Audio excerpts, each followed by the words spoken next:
I'm coming straight out. New York, big city of dreams. NYC. All right, so let's get into the not so popular, but still something we should be looking at because the Knicks, we did move a certain player, in Marcus Morris for a bottom pick. Kathy, why don't give me that? Don't make that noise.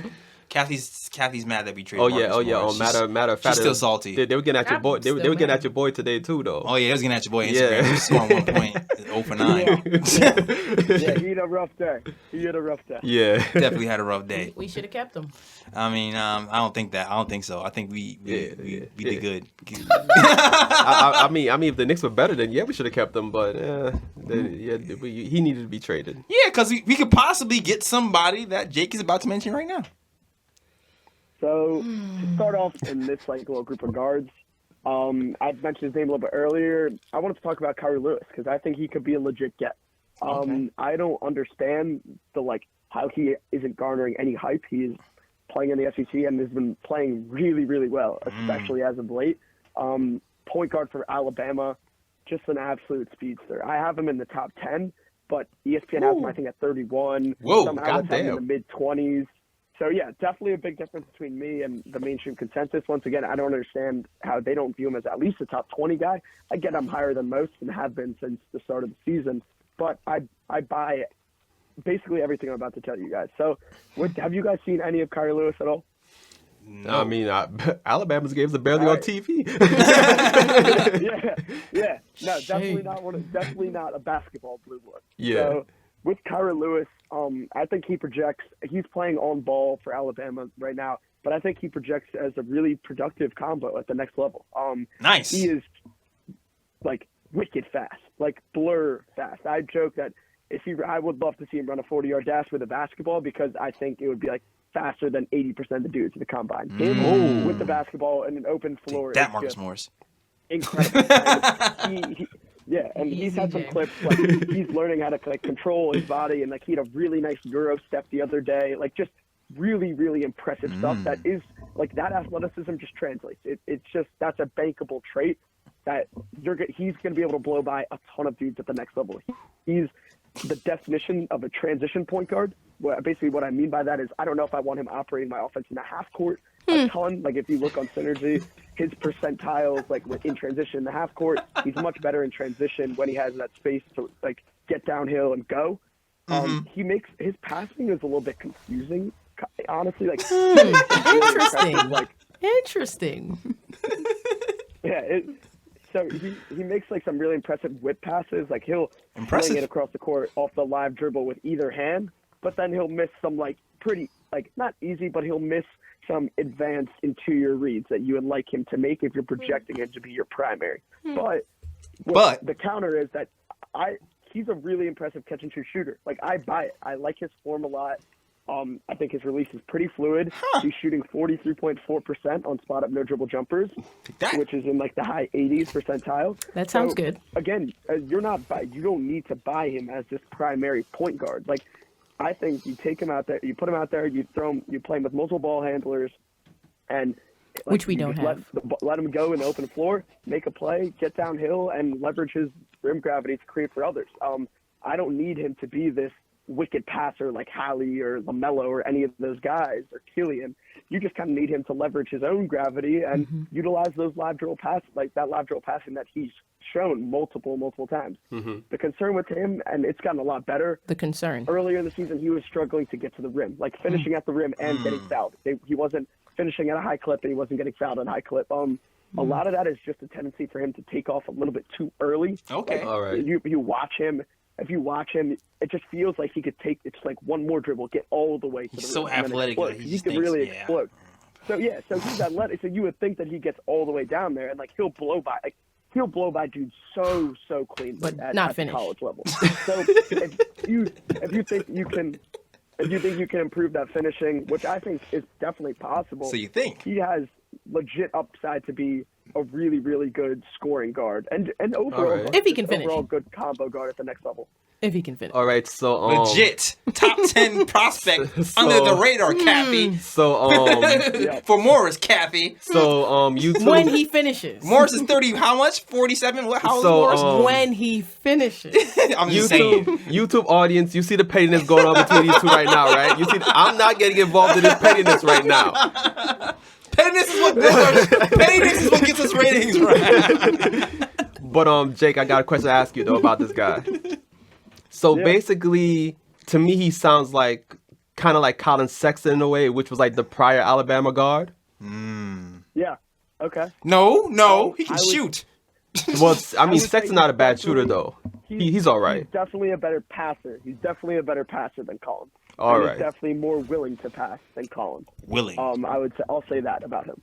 All right. Colin's a chuck. And I think he's like Colin will get downhill, but like you guys, if you catch anything, you can look up his highlights, you'll see it. Just that blazing end-to-end speed is pretty crazy. Like he's going to be a beast in transition at the next level. And where the game is playing right now, up and down, fast-paced game, like the fact that he can handle it in transition, draw defenders, and then he's shown that he's capable of making the right read and kicking out to open shooters. I'm buying. I really am buying that. Handle. How do you like the bag? So I like his handle. Nothing crazy in either direction, I'd say. Okay. There's some guys that pop with a crate like Jared Butler on Baylor. Like his handle is ridiculous. But then we got to talk about Hallie. Like Hallie's handle is shaky. I mean, he's kind of neither here nor there for me. I want to watch a little bit more and be locked in on specific things like that. But an area I want to see him grow a little bit more is in the mid range. Now, there's been some rumors that him and Nate Oates kind of clash. I don't want to start anything. This is what I see on the dark web of Twitter.com. You started it. This is what I see on Twitter.com. I don't know what's reliable and what's not. But Nate Oates is kind of pushing him to take threes and layups, which is fine. I'm a big fan of threes and layups. But in Kira's case, if he's going to blow by that primary so easily and he's having trouble finishing around the rim protector, why not just give a little floater? Just like show off that low floater or pull up. I would like to see him become more of a pull-up shooter. But, again, just the speed and the scoring bag and the catch-and-shoot numbers, I'm really buying. All right. On defense, height, So, okay, yeah, go ahead. length of arms, hip fluidity, all that stuff y'all like to talk about from scouting. Yeah, so he's super quick, and he has tools. Like, he has legit tools. Earlier in the year, he was getting burned off the ball a ton. He was kind of ball watching, not like seeing man and ball, just simple stuff. But as the years progressed, he's put those tools to use. He's jumping passing lanes. There you go. He's baiting defenders.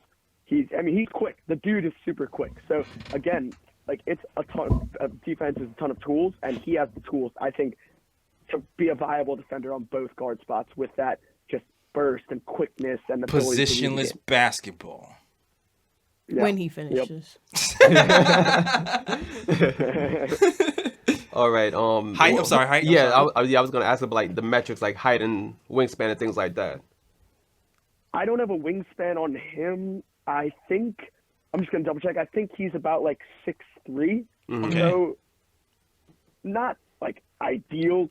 He's not like RJ Hampton. Like RJ Hampton's like 6'5" with ideal combo guard height. He's 6'3", 165. That makes sense All why right. he's so Pretty quick, small, though. can put on some muscle, but that speed, like you don't want to see a guy like that put on too much muscle that he loses his burst. Yeah. Because 165. That burst. Yeah, is 160, yeah, that that's burst lightweight. is That's lightweight. Incredible. Yeah, that's Yeah, crazy. he is one of the best first steps in the draft, hands down. All right. Okay, I can see that. I mean, that'll be a nice pickup, or maybe we can package. Who knows? We can package that pick with something else to get somebody. Who knows? Yeah, There's possibilities. there's possibilities. I do think he's going to end up being a guy who gets picked in like the low 20s. So like there's possible potential that we might have to trade up for him a couple spots, like Memphis did with Brandon Clark, and I think that's panned out pretty nicely for them. Yeah. Like they did that trade and then got Tybal. So there's a bunch of ways it could work out. But he's a guy he's in my top 10, and he's not even in the consensus for some mainstream first round. So he's a guy I definitely want to bring up that could end up in that range, who has a legit ceiling that's really intriguing for not only the Knicks but every team in the league. All right, cool. So really, you would say he's not mention that top 10 maybe because what the school and maybe the lack of height, pretty much. I mean, I guess maybe people aren't buying like him being a primary, and they aren't buying him being a secondary because he has the ball in his hands all the time at Alabama. But like, why not have multiple ball handlers on the court that can create? I know you guys are looking for like a concrete answer. I really don't get it. There's no reason why he's not considered a top 20 guy across all mainstream sites. I really don't understand. All right, I can take that. All right. Anybody else looking at within that range that you feel like can help? Yeah, so I have 3 guys left I want to talk about. 2 of them are pretty similar. Not really, I mean, I guess in their games, but I'll talk about them separately. But like in terms of the void we're trying to fill, right? We talked about that there are guards with that playmaking and shooting. Right. Like the void that we can fill. The first guy is Stanford freshman Tyrell Terry. If we're talking about physical limitations, he's got to be one of the first dude that comes to mind. He's tiny. I think he's like 6'1", 160, and it's evident. New York, big city of dreams. I'm coming straight out. New York, big city of dreams.